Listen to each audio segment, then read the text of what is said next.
Assalamualaikum warahmatullahi wabarakatuh. Alhamdulillah Ananda hari ini bertemu dengan Bapak Muhammad Rashid Hidayat dengan materi pelajaran Tarikh kelas 12. Kali ini Alhamdulillah Ananda semoga sehat selalu dan Allah mengaruniai Ananda kecerdasan dan juga nikmat untuk bisa menerima pelajaran dengan baik. Allahumma amin. Hari ini kita akan mempelajari materi di semester ini, semester 6. Di bab 5 ini Bapak ingin menyampaikan materi kebangkitan pembaharuan Islam abad ke-18 sampai 19. Baik Ananda, kita akan mempelajari apa itu kebangkitan pembaharuan Islam abad ke-18 sampai 19. Ananda mungkin sering mendengar di kelas 10 dan kelas 11 ada tokoh yang luar biasa namanya Muhammad Abduh. Beliau adalah pembaharu Islam yang tokoh yang memberikan inspirasi kepada Kiai Haji Ahmad Dahlan untuk bangkit dari keterpurukan dan ketertinggalan umat Islam dari bangsa Barat. Kita tahu meskipun beliau mengawali pendidikan dari lingkungan pedesaan di bawah asuhan orang tua, tapi tidak pernah patah semangat di dalam belajar. Sampai beliau bisa menghafalkan Al-Quran di usia ke-12 tahun dan kemudian menjadi tokoh pembaharu yang luar biasa. Kata-katanya yang sangat luar biasa, I went to West and saw Islam but not Muslim. I got back the East and saw Muslims but not Islam. Ini kalimat yang luar biasa dari Muhammad Abduh. Saya pergi ke barat dan saya melihat Islam tapi tidak melihat orang Muslim. Dan saya pergi ke timur, saya melihat banyak orang Muslim tapi tidak melihat Islam. Ini kalimat yang sangat populer, artinya nilai-nilai tentang kebersihan, nilai-nilai tentang yang namanya keseriusan belajar, keseriusan mencari ilmu pengetahuan, beliau temukan di Perancis yang luar biasa orang di dalam mencari atau menggapai ilmu. Tapi ketika dia pergi ke timur, ke Mesir dan sebagainya, dia melihat orang Islam banyak yang tidak suka dengan kebersihan, jorok dan sebagainya. Orangnya malas-malasan, malas belajar sehingga beliau memakai kalimat ini untuk membangkitkan semangat orang-orang Islam pada waktu itu. Tokoh yang luar biasa lagi yaitu Syekh Nawawi Al-Bantani Al-Jawi Ananda ya. Beliau pengarang kitab Nasha'ihul Ibad yang luar biasa yang sampai sekarang dipakai oleh orang-orang pesantren, santri-santri dan ulama-ulama banyak membaca kitab ini. Dan beliau adalah ulama Nusantara yang sangat tawadhu, yang beliau juga dikenal sebagai ulama internasional karena beliau adalah guru para ulama di Masjidil Haram yang luar biasa. Banyak tokoh-tokoh besar belajar dari Syekh Nawawi Al-Bantani ini.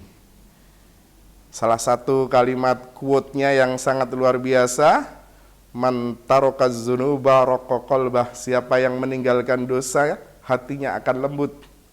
Wa man tarakal haram, dan siapa yang meninggalkan yang haram, wa akalal halal, dan memakan yang halal, sofati fiqaratah, pikirannya akan jernih. Ini kalimat luar biasa dari Syekh Nawawi Al-Bantani.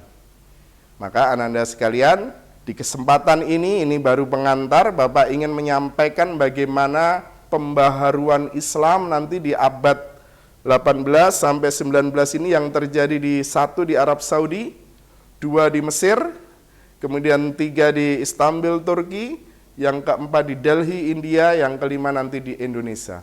Tapi kesempatan yang singkat ini Bapak ingin menyampaikan pembaharuan Islam yang terjadi di Arab dulu.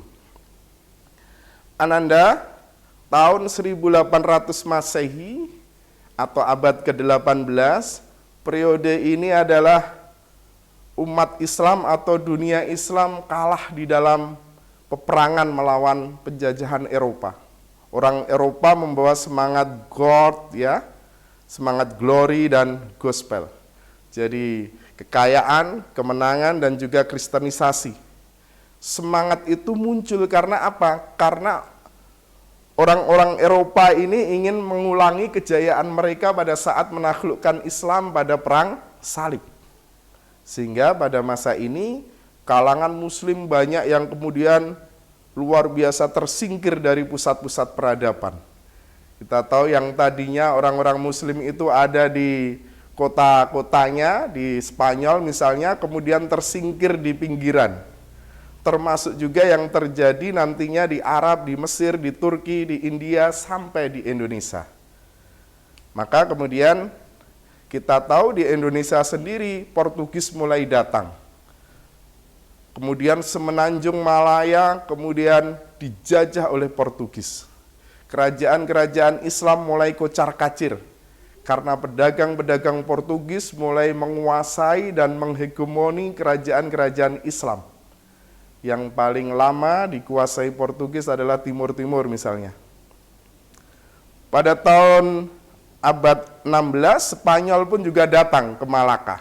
Memang tanah air kita itu tanah air yang luar biasa subur, banyak rempah-rempah ya, apalagi kerajaan, raja-raja itu pengennya makan enak, pengennya punya pakaian yang bagus, sehingga tanah air kita menjadi pusat perebutan wilayah perdagangan internasional, terutama Semenanjung Malaka ya. Kemudian akhir abad ke-16 Belanda dan Inggris pun datang sehingga menjajah hampir keseluruhan negara Asia Tenggara. Yang akhirnya banyak umat Islam yang putus asa, kemudian muncul sekte-sekte thariqat, sekte-sekte yang itu lambang dari keputusasaan mereka menghadapi penjajahan Eropa. Maka kemudian dari situ ini di Arab Saudi misalnya muncul tokoh yang sangat terkenal ya, sampai sekarang juga nama ini menjadi terkenal di media sosial, Muhammad bin Abdul Wahhab An-Najdi. Beliau lahir 1115 Hijriah atau 1703 Masehi di Uyainah, Najd, Saudi Arabia.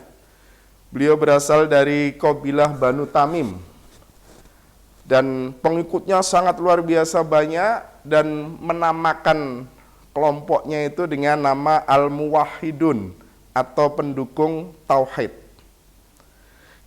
Kemudian akhirnya nama aslinya Al-Muwahhidun ini kemudian banyak dikenal oleh orang-orang lain atau di dunia di luar kelompoknya, itu menjadi gerakan Wahabi namanya ya. Ananda sering dengar istilah itu, gerakan Wahabi. Nama pembawa gerakan ini adalah Muhammad bin Abdul Wahhab An-Najdi. Dan gerakan ini yakin bahwa, kelompoknya yakin bahwa apa yang diajarkan oleh Muhammad bin Abdul Wahhab ini adalah berasal dari ajaran Nabi Muhammad SAW, bukan menurut ego ajarannya sendiri.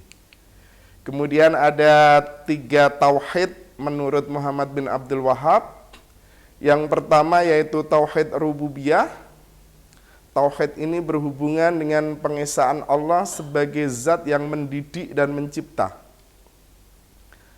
terlepas dari segala macam pengaruh dan sebabnya. Artinya kalau Ananda semuanya punya tauhid rububiyah, Ananda harus yakin bahwa yang memberi rizki, yang memberi kesehatan, yang menyembuhkan kita ketika sakit adalah Allah. Itu ya, itu tauhid rububiyah, bahwa Allah itu memelihara kita, menjamin rizki kita, Allah menyembuhkan kita dan sebagainya. Yang kedua yaitu ajaran beliau tauhid asma wa sifat, tauhid yang berhubungan dengan pengesaan nama Allah dan juga sifat-sifat Allah, yang tentu saja berbeda dengan segenap makhluknya. Ya, Allah itu misalnya maha adil, tapi adilnya Allah dengan adilnya manusia tentu berbeda ya Ananda ya. Jadi kalau Allah itu adilnya ya melingkupi semuanya, sementara kalau makhluk ya kadang dia subjektif ya, kadang adilnya tidak sebagaimana adilnya Allah. Kemudian yang ketiga tauhid ilahiyah. Tauhid ini berhubungan dengan kekuasaan Allah, bahwa Allah itu Tuhan atau Rob yang wajib disembah.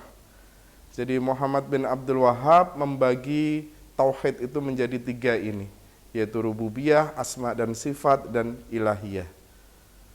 Kemudian salah satu mengapa tokoh ini menjadi tokoh pembaharu di Arab Saudi, karena memang ajaran dari Muhammad bin Abdul Wahhab ini luar biasa menentang semua bentuk bid'ah.